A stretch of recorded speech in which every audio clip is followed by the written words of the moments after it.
Hello, and welcome to the reading for The Messenger from Myris Dar, Book 1 of the Stone Guardians. I'm Kindrie Grove, the author and the artist for all the illustrations.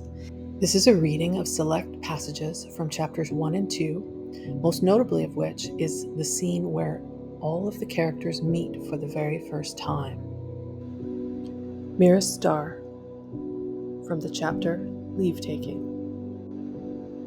The blue water of the Arius Ocean was pure and deep. A wind blew from the northwest. Northern winds were a rare occurrence, but seemed fitting for their departure, bringing the faintest scent of the unknown continent they were to sail for.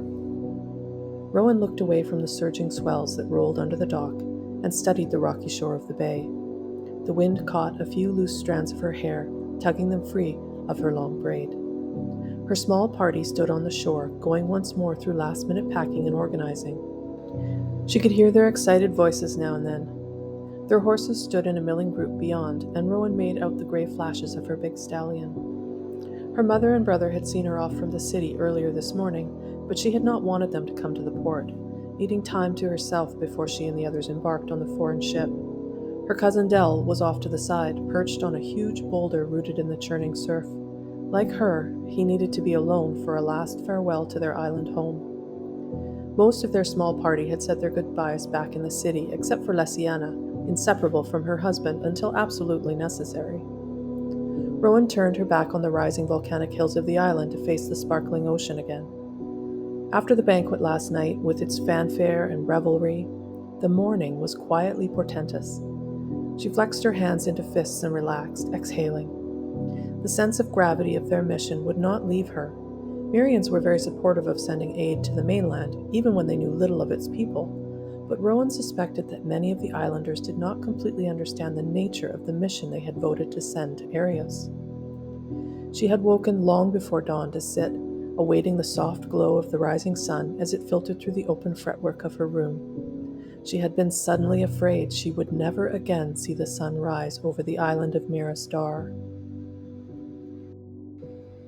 The Wilds, from chapter A Chance Encounter.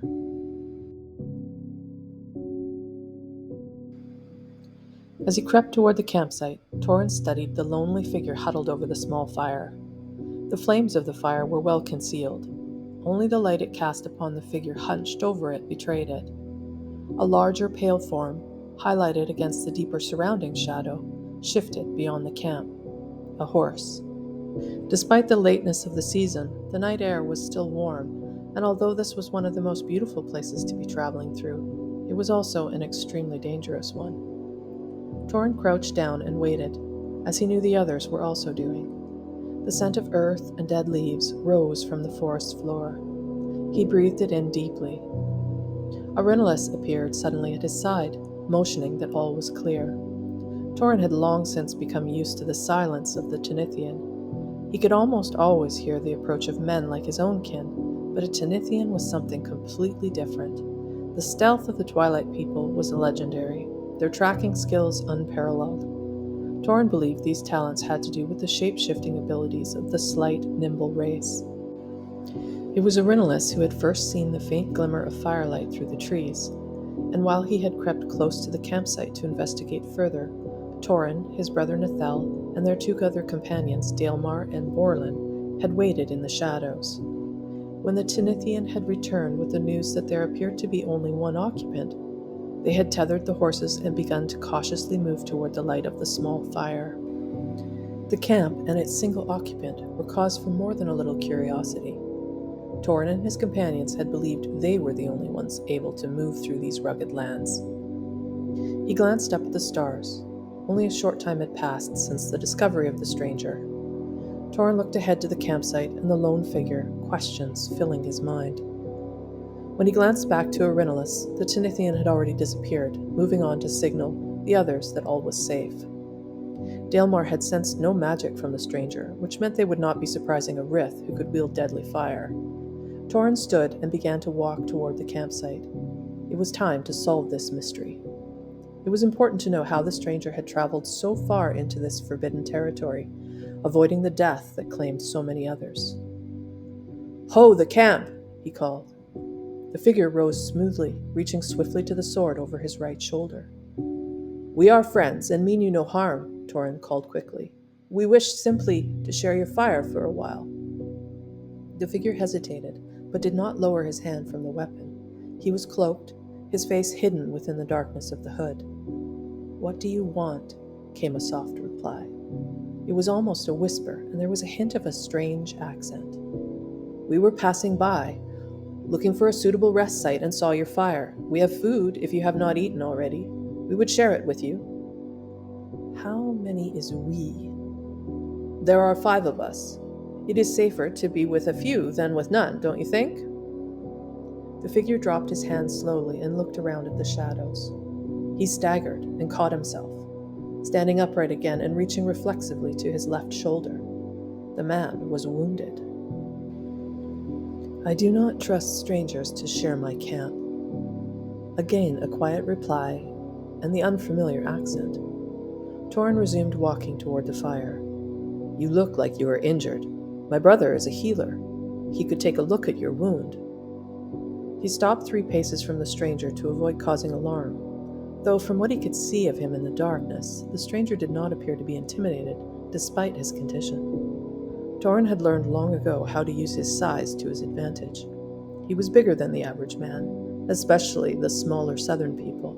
He had used those attributes often to intimidate when he chose, but he was also aware of the fear he could unintentionally cause. The stranger was smaller than he looked from a distance, perhaps a Lordanian, though the accent did not fit. The face was still in shadow, but as Torin studied the figure, he caught a glimmer of pale hair within, a plaited braid that disappeared into the darkness of the hood. The people of Lordaneth were almost always dark-haired. Torin supposed he could be a Tinithian. The size would be about right, and the Twilight people often had long hair. Torin frowned in puzzlement. A long cloak covered most of the stranger, but his gear was of quality, if a little different from the usual styles. The cloak was too warm for the balmy weather. Torin suspected it was worn more for concealment. Movement drew his gaze, and Torin observed one of the man's fine-boned hands curled tightly around the hilt of a long dagger sheathed at his belt. Studying the delicate fingertips, Torin's eyes widened in realization. Even Tinithian hands were not that slim, at least not male ones. "A woman!" exclaimed Borlin in surprise. The short, burly stone man had just come into the firelight from the right and was peering at her intently. The stranger assumed an air of ready tension, hooded head turning quickly to the new voice. Torin could see the smooth features of her face now. He wondered again if she was a Tinithian. The finely arched eyebrows and high cheekbones certainly could belong to a Tinithian. But when she moved her head to look at the rest of Torin's companions as they moved into the light, he caught a glimpse of her eyes. Human eyes. Torin could sense her unease as the rest of his companions gathered around them. He pitched his voice low, speaking gently. "Please do not fear us. We mean you no harm. Your honor is safe among us." She cast her hood back then and turned to look at Torin, a dangerous glint in her eyes. She wasn't afraid, only ready for whatever may come. The thought struck him with intense incongruity. His experience offered him an opinion of what to expect from a woman, but his instincts told him to ignore that opinion. In fact, they screamed at him to be wary. This woman was not helpless. Far from it, judging by the way she held her ground, confident and steady. I hope you have enjoyed this reading from the early chapters of The Messenger from Myris Dar. If you'd like to finish the story, you can find more information on my website at www.thestoneguardians.com, or you can check out the Kickstarter campaign that we are running this September for the hardcover version of Book 1, which features 28 illustrations, a new chapter, and a beautiful layout. I will post the link for the Kickstarter campaign in the description for the video. Thanks so much for listening. All my best, Kindrie.